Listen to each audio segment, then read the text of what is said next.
Bonjour, je m'appelle Nathalie Yamb. Vous connaissez Nicolas? Nicolas Normand est un ancien ambassadeur de France qui a sévi au Mali, au Congo et au Sénégal. Il est aussi l'auteur d'un bouquin intitulé, en toute modestie, Grand livre sur l'Afrique, paru en 2019. Rien que ça. Écoutons donc l'ami Nicolas, cet expert de notre continent. Ce sont des pays quand même dépendants de l'étranger, n'est-ce pas? Ce sont des pays pauvres qui n'ont pas beaucoup de ressources, même s'il y a de l'or au Mali, même s'il y a un peu de pétrole au Niger, ils ont absolument besoin de partenariats. Le problème, c'est que la Russie ne leur apporte aucune aide, sauf une aide militaire pour faire une garde prétorienne autour des putschistes, en fait. Ça, personne d'autre ne pouvait le faire. Ce sont des pays très pauvres qui n'ont pas de moyens budgétaires. Et la Russie elle-même a le PIB de l'Espagne. C'est un pays pauvre qui n'apporte pas d'aide, qui fait payer ses services. Ces mercenaires Wagner, il faut les payer, alors que Barkhane et les appuis militaires français étaient gratuits pour les pays africains. Donc, je crois que les pays africains vont se lasser de payer les Russes. Ça va? Vous êtes un peu énervé? Attendez, ce n'est pas fini. Ils sont nombreux, comme lui, à venir nous expliquer que l'Afrique est pauvre, qu'elle ne représente rien dans le commerce extérieur français. Il y a 2 ans, j'ai engagé un palabre sur Twitter, devenu X, avec l'ex-ambassadeur de France aux Nations Unies et aux États-Unis, Gérard Haraud. Il m'a d'ailleurs promptement bloqué, ainsi que toute une flopée d'Africains qui avaient également réagi avec moi. Le 2 octobre 2022, l'ami Gérard a publié que toute l'Afrique ne représente que 5% de tout le commerce extérieur et des investissements français. Et que même dans les 5% là, c'est l'Afrique anglophone qui est majoritaire. Quelques heures plus tard, son 5% avait baissé à 4%. Vous me direz, c'est toujours mieux que les 3% auxquels nous ramène l'ami Nicolas. Maintenant, l'Afrique anglophone, ça représente 1% de notre commerce extérieur. Même chose que l'Afrique francophone, même chose que l'Afrique du Nord. Le continent africain tout entier, c'est 3% de notre commerce extérieur. Il n'y a aucun pays africain... 25% pour la Chine. Oui, c'est 17% dans la plupart des pays africains, la part de la Chine. Voilà. Et donc, en réalité, il n'y a aucun d'Africains dans les 10 premiers partenaires français. Aujourd'hui, on va en finir avec cette légende urbaine. Les chiffres auxquels il se réfère de la Banque mondiale, de l'INSEE, sont faux et truqués et je vais le démontrer. Un de mes tontons travaillait au Gabon à la grande époque de Elf. Chargé d'auditer les procédures d'enlèvement, il constate qu'en lieu et place de 2 cales de navires chargés de pétrole mentionnés sur le manifeste, ce sont bel et bien 3 cales qui sont chargées. Quand il veut noter la différence, on lui fait savoir très clairement et très gentiment que grand, si tu tiens à la vie là, tu ferais mieux de te taire et de faire ni vu ni connu. Certains vont dire que non, ça là, elle raconte, elle invente. Écoutons donc le professeur Mamadou Koulibaly, ancien président de l'Assemblée nationale et ancien ministre de l'économie et des finances de Côte d'Ivoire, nous dire ce qu'il a découvert au temps où il était ministre du budget en Côte d'Ivoire. Et écoutez. Moi, je suis allé visiter ici à Abidjan une des plateformes pétrolières, mais en haute mer là-bas, j'étais avec feu le ministre Daouda Thiam, parce que je voulais savoir où passait l'argent du pétrole. Il m'a dit, viens, on va aller. On a pris l'avion, on est arrivé, on a regardé. Quand on est revenu, tu as compris, non? Mais, chers amis, on est couché à Abidjan, les tankers viennent faire le plein et puis s'en vont. Et puis c'est eux qui nous disent, bon, on a pris 10 barils, 20 barils, et nous on comptabilise ça dans le budget. Ça fait que on est pays pétrolier, mais notre production ne dépasse jamais les 40 000 barils jour. 40 000 barils, c'est rien du tout. Mais en même temps, depuis 1960, là-bas, on n'a pas été capable de construire une raffinerie ici pour raffiner ce pétrole ici et puis le vendre ici.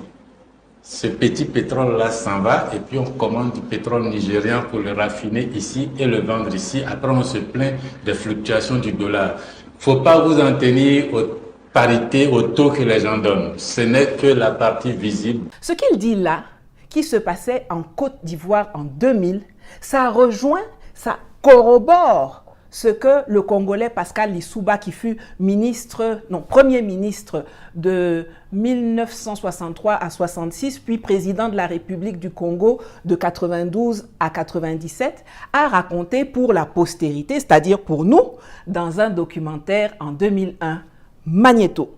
Ça commence sur les puits de pétrole eux-mêmes. Les installations industrielles sont à 600 km de Brazzaville, près de la ville de Pointe-Noire, au bout d'une des rares routes bien goudronnées du pays. On a suivi les panneaux, il faut prendre à droite. C'est indiqué. Voilà le terminal pétrolier de Djeno. C'est ici que transite le pétrole, extrait par Elf, pour son compte et celui du pays. Les puits sont en mer. Au bout d'un chemin, il n'y a rien à voir, si ce n'est quelques tuyaux qui s'enfoncent dans l'océan, derrière une grille. Problème, à partir de cette grille, fini le Congo, tout est contrôlé par Elf, dans le plus grand secret. C'est ce qu'affirme l'ancien président de la République, Pascal Lissouba. Selon lui, le Congo ne savait même pas combien de pétrole était extrait de son sous-sol. Nous ne savions rien de ce qui se passe et nous n'avons même pas la quantité du pétrole qui sortait de notre pays. Nous ne la connaissions pas. Vous voulez dire que les autorités congolaises ne la connaissaient pas. Ne connaissaient pas la quantité de pétrole extraite de leur sol? Par quel moyen? Pour le savoir, il aurait fallu que les Congolais puissent se rendre ici, sur cette bouée qu'on devine plus qu'on ne la voit. Loin des regards, c'est là que les pétroliers viennent charger le pétrole. Seulement voilà, les navires sont Elf, les employés sont Elf, les chiffres sont donnés par Elf et les autorités du Congo assurent qu'elles n'ont pas les moyens d'aller vérifier. Vous avez entendu, non? Pour ceux qui sont encore dans le déni et qui seraient tentés d'affirmer que ce sont des jérémiades victimaires d'Africains frustrés, de panafricains, comme leurs patrons du Quai d'Orsay leur ont dit de nous qualifier, la personne la plus au courant de ces affaires, à savoir l'ex-patron de Elf, le français Loïc Le Floch-Prigent, va nous dire ce qu'il en est. Écoutons-le d'abord nous parler des cargaisons et même des bateaux non déclarés. Au large de ces plages, des quantités de pétrole importantes auraient ainsi été acheminées sans que les officiels congolais n'en soient mis au courant. Parfois même, des navires entiers. Et un pétrolier de 100 000 tonnes, cela représente près de 100 millions de francs qui échappent aux caisses du pays. On appelle ça une cargaison fantôme. Interrogé sur la question, Loïc Le Floch-Prigent ne dément pas qu'il y en ait eu. Il y a des cargaisons qui sont produites et qui n'ont jamais été officiellement. Voilà. C'est des choses qui sont arrivées, bien sûr, dans le passé, quand les dispositifs de comptage n'étaient pas aussi précis que maintenant. Alors, on peut estimer qu'aujourd'hui, les dispositifs de comptage sont précis, du moins dans certains pays. Alors si je prends l'exemple quand même concret des pays africains, et notamment dans les années 70, 80, 90, est-ce que les systèmes de comptage étaient précis? Les systèmes de comptage étaient imprécis. J'espère que vous comprenez maintenant pourquoi Patrice Talon voulait à tout prix empêcher les officiels nigériens de superviser l'enlèvement de leur pétrole au terminal de Semek-Podji. Dans ce qui était chargé, il y avait les cargaisons officielles du Niger, mais il y avait aussi sa part fantôme à lui et celle de ses patrons complices français. Donc, que les Nigériens viennent contrôler, comme mon tonton dont je vous ai parlé au début là, ça n'arrangeait pas les affaires de ce voyou de Talon. Et c'est pour ça qu'il les avait fait arrêter en violation des accords signés. Il voulait sauver son mangement, mais son vaudouna ne peut pas gagner contre la vérité et la volonté de souveraineté des Sahéliens. Là, on a vu comment les quantités sont biaisées. Ces chiffres qui sont à la base des données fournies par l'INSEE, la Banque mondiale, etc. Reconvoquons donc maintenant Loïc Le Floch-Prigent pour nous éclairer sur le trucage de la partie financière. Loïc, reviens. Il y a 10 millions d'années, 100 millions d'années de travail qui a été fait par la Terre pour transformer les algues en pétrole. Ces années-là sont des années gratuites. Alors on va trouver du pétrole dans des conditions extraordinairement bon marché et on va le vendre à un prix élevé puisqu'il est en concurrence avec d'autres sources énergétiques. Donc ce différentiel est énorme. On est à un pétrole grossièrement aujourd'hui, mettons, je fais en moyenne, à 3-4 dollars qui sort, et puis on le vend à 80. Tout cet argent entre les deux est un argent qui va à un certain nombre de gens. J'espère que vous avez bien écouté. J'espère vraiment que vous avez bien écouté. Le monsieur nous dit qu'il achetait le pétrole à 4 dollars aux pays africains et que lui ensuite allait le revendre à 80 dollars là-bas. Les 76 dollars de différence, c'est pour eux là-bas. Nous, on n'a rien dedans. Quand ils viennent s'installer chez nous, ils créent des entités localement. Elf Gabon, Total Cameroun, Total Congo, Total Côte d'Ivoire, Somaïr au Niger, dans l'uranium. Ce sont juste quelques exemples. Souvent, nos États viennent s'enorgueillir. Oui, on a 30%, on a 40%, 65% dans ces entités. Sauf que, d'une part, celles-là ne payent pas les impôts comme il faut. On l'a vu avec les affaires de Barrick Gold, de Resolute Mining, de Robex, de Allied Gold et compagnie au Mali. Et d'autre part, ce ne sont pas elles qui gagnent le vrai argent parce que c'est sur ces entités locales que toutes les charges sont passées. Si tu as 90% de petits et que moi j'ai 2% de géants, pour moi, dépasse pour toi. Donc, si tu es intelligent, tu vas aussi aller chercher les 2% de mastodontes et ne pas te contenter d'aller crâner avec les 90% de nyama-nyama là-bas. Et c'est le même business model qu'ils utilisent dans tous les secteurs. Quand vous entendez les Français fanfaronner que, ouais, de toute façon, l'uranium du Niger ne représente plus que 20% de l'approvisionnement français, alors que le Kazakhstan est à 40%, mais qu'en même temps, vous les voyez hurler, envoyer des terroristes, violer la Convention de Vienne, préparer une invasion militaire pour remettre au pouvoir leur pion Bazoum, vous avez maintenant tous les éléments pour avoir la bonne grille de lecture. Normalement, quand quelque chose ne vaut rien, n'a aucune valeur ajoutée pour toi, quand on te dit de partir, mais tu cours même pour sortir sans te retourner. Toi, tu dis que je suis laide, que je sens mauvais, que je ne sais pas faire la cuisine et même que au lit là, ça donne pas. Mais quand je te dis que bon, comme c'est comme ça, je vais te laisser, je vais partir et divorcer, comme ça tu seras libéré de moi et puis tu seras libre d'épouser Miss Monde.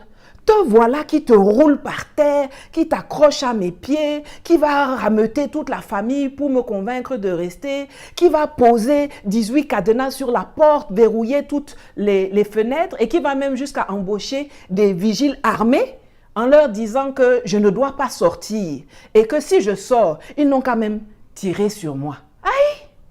Vous voyez, non? Joli Kazakhstan est là. Nyanga Australie est là. Beauté Canada est là. Tu peux acheter uranium là-bas. Waouh! Pourquoi ça te gratte quand l'aideron Niger, qui ne vaut rien, te dit de partir? Tout simplement parce que le business model de Orano au Niger était le même que celui de Elf, que Loïc Lefroc-Prigent nous a décrit tantôt.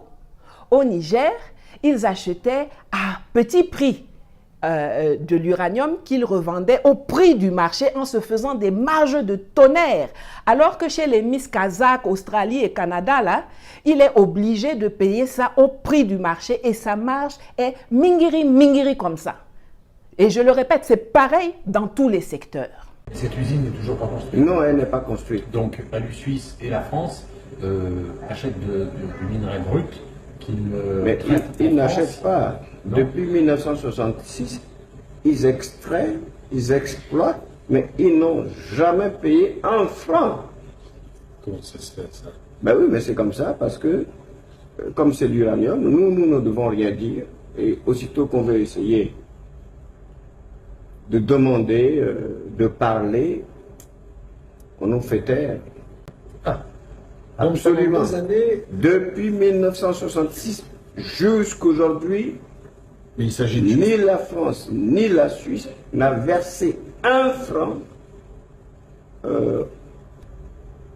pour tout ce minerai. Alors, si cette vidéo vous a déjà bien énervé, attendez, j'ajoute encore Guassou dessus avant de sortir. Loïc nous a dit qu'il payait 4 dollars aux pays africains et qu'il allait revendre 80 dollars en empochant une marge de 76 dollars. Mais est-ce que vous vous rendez bien compte que l'escroquerie ne s'arrête pas là? quand les présidents français, non contents d'avoir envoyé leur société nous voler en plein jour, reviennent vers les espèces de chiffres molles qui nous servent de chefs d'État et leur demandent de piocher dans les 4 $ là qu'ils nous ont laissés pour prendre une partie et leur renvoyer pour financer leur campagne électorale et leur parti politique là-bas en France. Écoutons tour à tour un des transporteurs de mallettes d'argent et un des donneurs de mallettes d'argent. J'accompagnais Aurillac, disons à Libreville ou à Ouaga et autres. J'avais une audience à moi, privée, avec le chef d'État que Michel Aurillac, le ministre, venait de quitter. Et je disais, bon voilà, Bongo c'était papa, Blaise c'était Blaise, Sassou c'était Denis. Je dis, bon, Denis, la campagne de 88 arrive, il est bon que tu puisses contribuer au financement de ton ami Jacques. Et il disait, ok, Banco, on y va? Tout de suite. Tout de suite. Tout de suite. C'est vous qui demandiez les sommes, c'est eux qui décidaient? Non, c'est eux qui décidaient. Mais jamais ça n'est descendu en dessous d'1 million de dollars. Jamais. Jamais. Vous étiez là? Toujours. Pour la remise des fonds? Toujours. C'est comme ça que ça se passait, M. Perelman. En toute illégalité? Ça, c'est plus mon problème. Le président de la République française me demande des choses, j'exécute.